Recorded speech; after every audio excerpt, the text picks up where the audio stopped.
இது போகும் வழியோ வெற்று பாதை, திரும்பும் வழியோ வெற்றி பாதை. விரும்பிய இதயத்தை அடைந்திடும் பயணம் இது. கடல் தாண்டும் பறவைக்கெல்லாம் வழியில் மரங்கள் கிடையாது.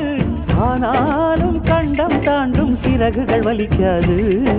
மலையேறும் எறும்பின் கால்கள் வெயிலை மிதித்து உடையாது. மனதோடு காதல் வந்தால் மனிதா தடையேது.